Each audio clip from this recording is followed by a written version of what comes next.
What's cracking? It's your boy Lou, the Paragon of Virtue, here on a very rare Friday stream for me. Didn't feel well the last couple days, but I'm like the bastion of health, if it's not obvious, all that clean living. So we back Friday, run through the card real quick, do a little Preakness breakdown.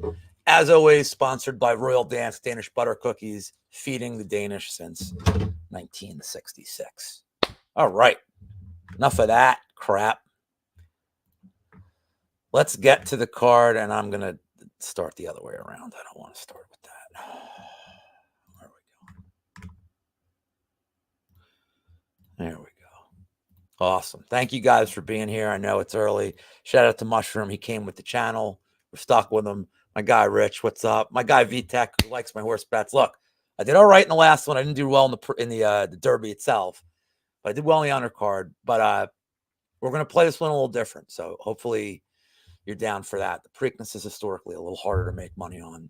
Last couple of years, these exotics have not paid great. But let's rip through this card real quick. Man, I look really tall. That's crazy how I could look so tall. Dakota, Demopolis. I don't have much for this one, man. I think Dakota should win a pretty clean striking position. What's up, Mark? Thanks for being in the room. I appreciate all you guys. I think Dakota wins. Her decision's minus 175. That's not for me. Demo has a way of winning rounds she didn't deserve to win. It's just a total pass for me altogether. I don't need to be involved in this one. Al Tenghai Ali against Clayton Rodriguez. Look, this is another one I don't want to touch. If Clayton Rodriguez's name was like Ed Kick or like Joe Smith, nobody would really care. I think he's getting like the boost because of his name. By the way, so Mushroom, here's the thing about comedy. When you use the same joke over and over and over again, historically with comedy, it goes from funny to it's not funny to then it gets funny again. We're still on the waiting for it to get funny again. You can mix it up, dude. You mix up the jokes. I don't really have a feeling on this one. I don't know if Clayton Rodriguez, I know he's at 135 now because he keeps missing weight, but like, he's probably not going to be able to weight bully. He's not going to be super strong. El Tenghai Ali has never thrown more than 50 strikes in a fight, which was crazy when I saw that. So it's not like he wins a lot of moments on the feet. If he would go to the grappling, yeah, he could eat up a lot of the clock. But Brady brought up a really good stat like this week. He said that in his 6 fights, he's only attempted a takedown once in the first 2 rounds of these fights, which is kind of wild. So especially being, well, see, I'm smart. I have them open in like a different Chrome, like an incog window. So yeah, I know what I'm doing here with that. I'm should probably do that anyway. Just make the screen and it's gone. There we go. Yeah, I mean, I've had that problem. I don't want to bring up the past, but I have had some issues with that. Not on live streams, but at work where it was not great. So look, I don't want to bet on this one either. I'd say if you like the Al Tenghai Ali side, there's a couple of live bet spots in this card. I think this might be one of them. If you miss out and he wins the first round, like, okay, you don't have a bet on this fight, but I think probably Rodriguez wins the first 2 rounds. And then Al Tenghai Ali wins the third. I think Rodriguez probably wins 29-28, but I don't know. If this thing comes down a little bit before fight time and Rodriguez gets closer to like 120 range, 110, I might be interested. Pierre Rodriguez and Carnelossi. I know this is like the post-USADA, like Carnelossi is going to be a tank. I get it. Dude, she's been a tank in every fight. She has 8% takedown defense. She can't stop shit. Like, Pierre Rodriguez, who I don't think is awesome, should be able just to get takedowns here by approaching her. Carnelossi's always on her back foot, just goes down as soon as you attempt to take down. I don't know if Rodriguez is like got a huge ceiling in the UFC, but I feel like this is the right fight. I know my guy Pepe got her at like 135, I think 2 weeks ago. And he has like an actual, unlike some people, he has an actual bet slip that he posted. So he's the guy. So I think Piero is to play at that number, even at minus 220. I don't like laying chalk on women's fights like this, where I think it's going to be a grappling-based decision. But man, Carnelossi just doesn't do anything for me here. So let's move on. This is a fight I actually am interested in. Abus Magomedov against Warlley Alves. I was tempted by the Alves side. Just thought the price was wide for guys that are both gas bags, but I think Alves is getting to a point in his career where he's really not taking shots well. He's not as explosive. And Abus, man, at least in the first round, like, the striking looks super technical. He's sharp. He doesn't, if you work his body, I think that's a good way to, like, really neutralize him early. But Alves isn't known for that. He's head hunting. I think it would be interesting if Alves tried to grapple here, but he also doesn't seem super interested in doing that at this point in his career. So I think under 1.5 is pretty safe. I think Abus in the first 2 rounds KO is pretty safe. So I did under 1.5 here. I have a track bet on that. So just to win 1 unit. But I think either way, Abus probably is just going to look so much bigger here and land every shot he throws in the first round. And I don't think Alves can take 5 minutes of that. Oh boy, Tamiris Vidal against Melissa Gatto. Gatto moving up in weight. So look, I don't think Vidal is good. I know that's not a super hot take. It's not. But Gatto's moving up. I don't know if she's going to be really able to bully Vidal and get her down. I don't know if she's going to be content to play guard, which would be stupid if Vidal wants to play that game. If this thing's standing for 15 minutes, it could be a lot of cage push. I don't know that Gatto is going to really be able just to dominate Vidal. So I still think Gatto wins. I think she has more activity on the feet. I worry if she's on her back too long and just screwing around, but I kind of think on the feet, she will land shots as time goes on. I think Gatto decision's probably the play, but it's another one I'm just really not interested in. If you haven't noticed in the first 7 minutes of the show, I do not like playing women's MMA juice at -200 or more. Umar C against Tuco Tokos. I don't have a true opinion here. I think the over 1.5 at plus money is kind of interesting. I just think Umar C is going to wrestle a lot. And I don't love Tuco's taking this fight on short notice. I don't have it like a super high level read here, but I think if Umar C does go to a lot of wrestling, that over 1.5 should hit. Always a little nerve-wracking in heavyweight fights, but I don't think of Umar C as some absolute killer that's just easily getting people out of here. And I think on the Tuco's side, there's some recency bias with him getting knocked out on the road to this pod, the Ming Yang Zhang fight. So anyway, breezing through it. Tom Nolan, Victor Martinez. There's 2 get-right fights on this card. This is one of them. UFC clearly likes Tom Nolan. Victor Martinez, I don't know what he's good at except, getting cracked. I think with Nolan, maybe getting that first loss and getting cracked by Mata, that's going to at least make him a little more modest. Sometimes you need that when you're just a young prospect with not a lot of experience. I think Nolan's just going to crack him early.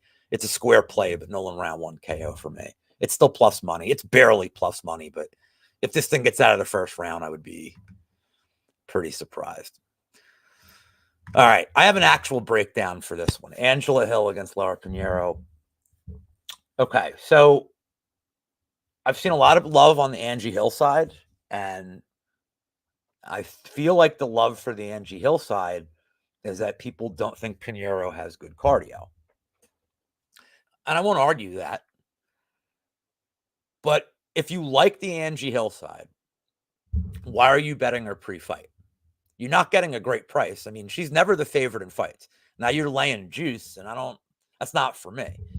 If you like the Hill side, just wait till after 1. I think Pinheiro probably wins round 1 at a 75% clip, maybe more. You'll get Hill at plus 200 or better after 1. I feel like that's the way to play the fight if you like the Hill side.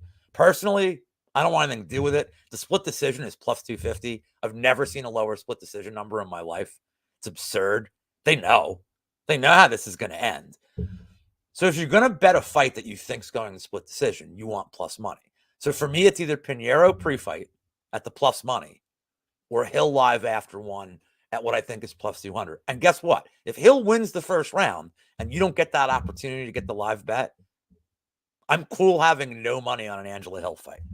No problem for me. The last thing I'll bring up on this one is people keep citing Angie Hill's age, that she's approaching 40, but she still looks good for 40. She's still throwing a lot of volume. You know, she hasn't taken damage in a ton of fights. A lot of them are just those close splits. I think she's all right here in terms of like cardio, in terms of activity. It's Pinheiro, though, that's going to have the bigger moments. Hill doesn't have tons of huge moments. She just has a lot of volume and a cardio advantage as fights go on. So for me, it's Pinheiro pre-fight or Hill live. I think Hill live's probably the play, though. Adrian Yanez, Vinicius Salvador. This is the second get-right fight. This feels like Yanez should just absolutely crack him. I know Salvador hasn't been KO'd in the UFC. Or, hold on a second. Sorry, guys. I'm a lot of sorts. He hasn't been KO'd in the UFC, but it's a matter of time before he gets KO'd, in my opinion. He's hittable. He gets hurt. I played Yanez. It is ExtravaDanza time, my friend of friends. The problem I have with betting Yanez round 1 is that he tends to screw around a little bit, and he tends to be very hittable early. I don't know if it's like a Peter Yan imitation where he's like downloading data, like whatever his problem is, but Yanez really should just go out there and crack him a few times early and get him out in 1. I bet Yanez round 1, round 2. It was plus 110. You don't even need the KO prop, but he messed up and woke up at 1 a.m. I'm surprised. You're so old. 1 a.m. is like, it's terrible for you. But yeah, Yanez, I just think round 1, round 2. I mean, in case he screws around in round 1, but I don't see this thing going past that. I saw some people playing the round 3 prop, and yeah, it's not for me. I don't think it goes that far. Here we go. The Twitter steam of the week. Ramiz Brahimaj against Themba Gorimbo. Everybody I know is on the Ramiz side. I saw people that got him at 170, 190. And, I get it at 190. But this is another one. This isn't for me. I like fight doesn't start round 3. It's minus 120 when I got it. It might have been 125. Look, I have a lot of reservations about the Ramiz side. I know Big Steve has the under here too. So that's my play. And I think Gorimbo has a lot of finishing equity here too. You're giving me a guy in Ramiz that's out of the sport for a couple of years. Horrible life events have gone on with surgeries. But he's historically a guy who's super front loaded. Just going to the grappling, getting a submission, a lot of them in less than a minute. And he's going to have cage roughs. It's a real thing. So who knows if he's going to be the same explosive, immediately going for a finish guy. And then on the Themba side, look, the grappling against AJ Fletcher, no, it was not a great look. But the guy's training with good people in MMA Masters. The grappling is going to improve. There's obviously like a narrative element, like where The Rock's involved and they love him and they're trying to boost this guy up. I think that Gorimbo is a good live bet after 1. I don't like Ramiz's chances after 1. I don't know. Even like the sub prop is horrible for him. It was plus 160 range. It's terrible. I think Themba round 2, round 3 is a good look. I think eventually he's going to take over. I don't trust Ramiz's cardio. His striking is not good. So Themba at least has some power. So I'm on the Themba side. He's a better live bet as far as I'm concerned. Themba could win in round 1, 2. I missed the bet. But I think either way, it's either Ramiz super early or it's Themba as this fight goes on. I'm just not getting the Ramiz love. It's I don't know, just not for me. But a lot of people that I respect immensely, and then a couple I don't, but a lot of people, yeah, this. Yeah, The Rock's gonna, don't be surprised if Themba gets subbed, if The Rock comes in the cage and literally sweeps his arm, goes for the people's elbow. tells him to check his ass into the SmackDown hotel. Chaos Williams and Carlston Harris, awesome fight, really fun fight. And this is one that this is the trickiest one for me all week, because I think that Harris, forget about the Shavkat fight. Getting finished by Shavkat's not the end of the world. I know he got finished 5 years ago, but I think his durability is pretty good. I mean, he took some shots from Wells, hung in there. Chaos Williams' durability is really good. Good. John Lee's here. All right, man. John, I don't have a parlay for you. In fact, I don't even have a yam bag shot this week because I'm, set back by all the mental and physical illnesses I deal with. We haven't really seen Chaos Williams take down defense tested, but it's not like Carlston Harris is a super aggressive wrestler. I'm just banking on the durability here. I like the overs. I like fight goes. I like over 2.5. Even fight doesn't start round 3, or fight starts round 3 is plus 100. I just think that Harris can hang in there. If he does get grappling, I think Williams at least is strong enough to defend. They both have pretty good cardio. So I'd like to see how this fight plays out past 1. If it's on the feet for 15 minutes, I have to favor Williams a bit. But if Harris can get any kind of grappling going, I mean, there you go. Clam bag city. I'm here for this. There's your bet, guys. I outsourced it this week. So I like the overs here a lot more than I like anything else. I think fight goes distance, and we get a really good 29-28 scrap. I think Harris, if you want to get dicey, I think that round 3 sub, it was 20-1. I don't hate it. I think if Harris at that point, he's going to get grappling really well going, it's probably going to be in the 3rd. So take a look at what else we have. You know what else is live here too? This is a good look. I think Pinheiro 10-8 in the 1st is kind of live too. So I like that. Mixed tail in the round 3. Yeah, it's going to be there, I think. But I still think that Williams seems pretty. I don't want to doubt his durability at this point. So we'll see. And then let's get to the main event. I will have no bets on this fight. Edson Barboza and Lerone Murphy. I think that, there's a lot made of Barboza's recent winning streak against Billy Q, who is just there to be hit, and Sadiq Youssef, who is just there to not have cardio. Why are you upset with how fast I'm going, dude? I got a race to cover. I got multiple sports to cover. I may even cover some soccer. I don't know, man. I think that with Murphy, he's one of these guys. Lucky Locks was talking about this with us Wednesday. He's one of these guys that as fights go on, the volume really picks up. 3rd rounds of fights, he's thrown a ton. I don't think the cardio is really going to be an issue. I think Murphy's really good at not getting crushed. So I don't think he's going to be susceptible to what Barboza, those explosive moments Barboza has. Don't see a ton of grappling here, but I favor the Murphy side as the fight goes on. I think Murphy decision. It's another one where I like the overs. And I feel like people are capping the Murphy-Santos fight like it matters here. He lost that fight. He was in England. And it's Santos was short notice. Yeah, but I don't know how that really. This is so different stylistically, and I don't know, man. I think Murphy probably just doesn't really ever get hit hard enough to swing rounds for Barboza, which means Barboza would have to either get a takedown and just get a lot of top time and damage, or he's going to have to throw more volume, and I just don't see it over 5 rounds. So I don't know. Favor the Murphy side. I'll probably just sit back and watch. Questions, comments, concerns before I move on to the Preakness. Sorry that I'm going too fast for some of you, but Daddy's got shit to do later. So, all right, let's move on to the Preakness. So this is an outdated chart. Muth, the number 4, the favorite, has been scratched. So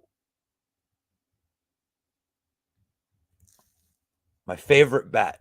My favorite bet are the 2 unders, the Abus under and the Themba fight doesn't start round 3. I like those the best. As far as a money line side, that's not like absurdly chalky. I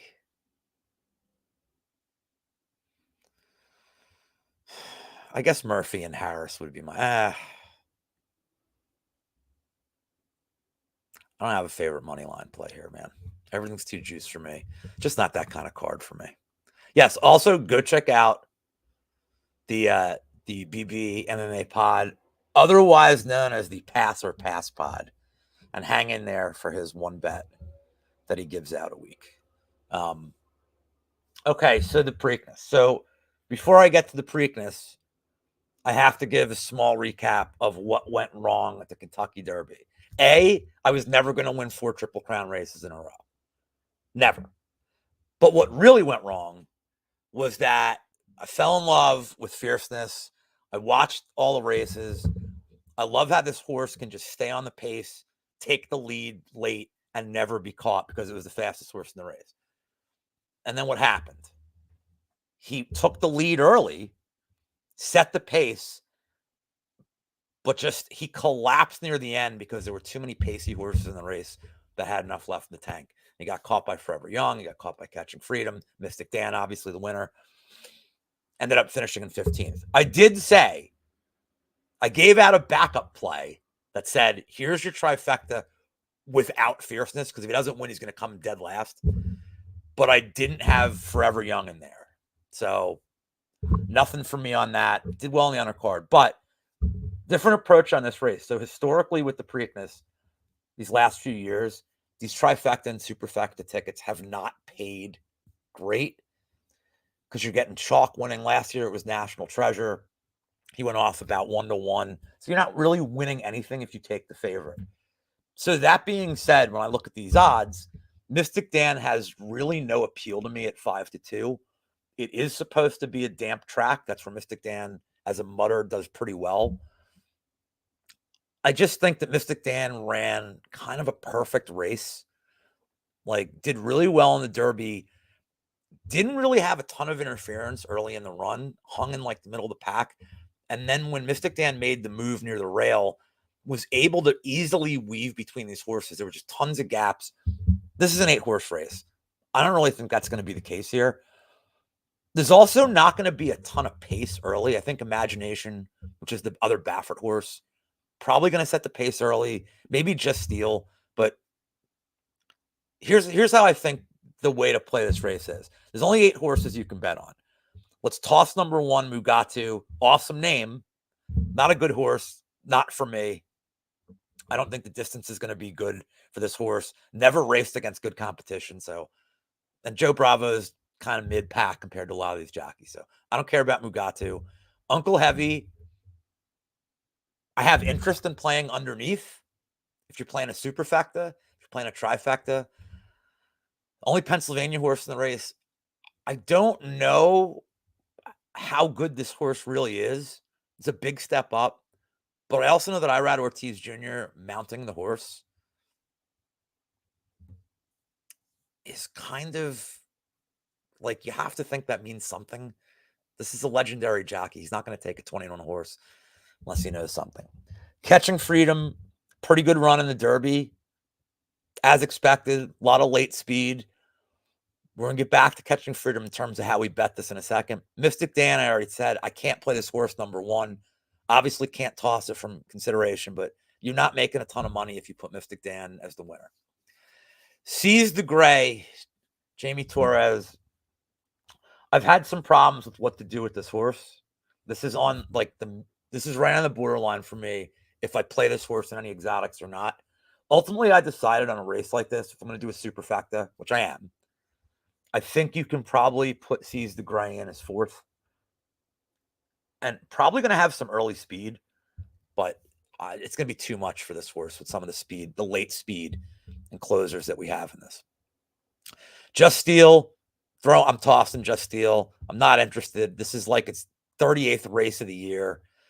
I know Rosario is a good jockey, but I just have no interest in this horse at this point. Ran okay Derby, but I just think it's too much on this horse over time. Not interested in playing him in any exotics. These last two I'm grouping together because I feel like if you want to get some value in this race, you have to play Tuscan Gold or Imagination, and you key them as the winner. Tuscan Gold is super lightly raced. Tyler Gaffleone, for those that watch the Derby, know that he got fined for like going at it and like pushing Mystic Dan. So I think it's interesting. Chad Brown has a really good history of holding out horses for the Preakness and then winning it. And Tuscan Gold is that horse. He's got some really good results. He's got great closing speed. And in an 8-horse race, I think the outside's really good for this horse because he's the races that he hasn't done well in, he's gotten in a log jam early and never really been able to recover. That's not going to be the case here. And I like that he's next to Just Steel because Just Steel is an early pace horse and Imagination's going to be the pace of the race. So I think Tuscan Gold being next to these horses is going to get out to a good start and be on a really good pace, just trailing Imagination for the first half of this. So I like Tuscan Gold a lot in this race. And Imagination, well, there's your Baffert horse. If you want to just simplify it, you got to take the Baffert horse. Here you go. He's only got one in it. I feel like the original plan, as Baffert is wont to do when he puts 2 horses in these races, is he has one that's going to set the pace for the other one. And I think Imagination was literally in this race to set the pace for Muth. That's no longer the plan because Muth is out of the race. But I'm not as high on Imagination as some other people are. I think they're just being blinded by the fact that it's the Baffert horse. Lightly raced. Apparently not sick. I'm not 100% sure I believe that, as Muth had a fever. They traveled to, you never know. I think that there was no way Baffert was going to have 0 horses in this race. But Muth, long-term, can be doing the Belmont, be a contender there. So I think it was better, discretion is the better part of valor with Muth. Imagination, honestly, he's like, I just got to get a horse in this race. So for me, and I'm going to tweet out how I actually play this race and a couple of the undercard races. I'm figuring that all out tonight. But for me, I'm going to play Tuscan Gold on top. I think at 8-1, you're getting a lot of value. Like I said, you're not going to get a lot of value playing Mystic Dan. Tuscan Gold on top for me is the winner at 8-1. I think you're getting awesome value. And then underneath, I like Catching Freedom, Imagination, Mystic Dan, all to come in second and third. And I think you can play Uncle Heavy in a superfecta here. 20-1 hitting the board. Even put that in as a third place finish. I don't think Uncle Heavy comes in better than third here. What's up, my dude? Fight Talk. How you doing, brother? I think Uncle Heavy, third is probably the ceiling here. Catching Freedom is just such a better horse than Uncle Heavy. I got to think the Tuscan Gold or Imagination is going to beat Uncle Heavy if they have good runs. And Mystic Dan, I'm hard-pressed to see how Mystic Dan doesn't come in the top 3. But for me, if you do like a 3, 5, 8, 9 superfecta box, you're not really making a ton of money unless Tuscan Gold wins. So why not just key the horse in first? Take the 8-1 shot, and let's get some value out of this thing. So my official pick is going to be the Tuscan Gold comes in first, Catching Freedom second, Mystic Dan third, and then fuck it. Let's go for some fucking value, man. Let's play Uncle Heavy fourth. So go 8-3-5-2 is the official superfecta I'm giving out. But for me, play the 8, number 1. If you guys have any questions that are watching this that just want to bet it, because Bet Online has a pretty good race book. I use Twin Spires. They gave me like pretty good bonuses when I signed up a couple of years ago. So I've loved using them. But if you guys have any questions, like Monk was tailing my horrible bets last time, I can show you like kind of the easy way to set it up on Bet Online.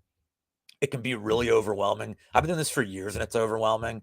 If you've never bet horses before, it just looks like hieroglyphics. So I get it. But we're going to go Tuscan Gold as the winner and Mystic Dan to not win the Triple Crown. And that's all I got, bitches. 30 minutes, 2 sports. As far as soccer goes this weekend, it's the last week of the season. There's no fucking value. I was gonna say Crystal Palace team total over 1.5. It's minus 200 odds. The hell with that, dude. That's terrible, terrible, terrible odds for that. City's minus 1100. Arsenal's minus 600. Like, you parlay them, it's minus 370. Like, I'm not interested. If there's one bet that I would say I like, it's just ladder Chelsea's team total. They seem to not care that they're not playing for anything. This team's playing super. Chelsea and Crystal Palace have played so well at the end of the season, playing for nothing. They are playing for their coaches. They're playing for next year. Love to see that going in the next season, especially because VAR might not be around. We'll see. But I just like, these numbers are terrible. So they're terrible numbers. Even the Chelsea Bournemouth over 3.5 is minus 150. Never betting that. Bournemouth might not score. Chelsea's defense has been kind of not horrible. So, I mean, no Reece Davis because of red, but I don't care, dude. He hasn't been there all year. Just terrible numbers they're laying this weekend. Maybe a shot at their Graf Shap tomorrow in the Eredivisie playoffs. My favorite. And if you have any questions about the race, just DM me, Deskaloo Betcha, on the Twitter box. And thank you guys for spending your morning with me.